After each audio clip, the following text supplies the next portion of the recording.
چای کبود عزیزان هستی به دردها درمان.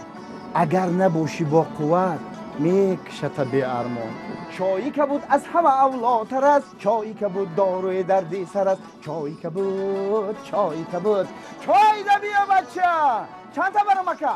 یک چایник این هازی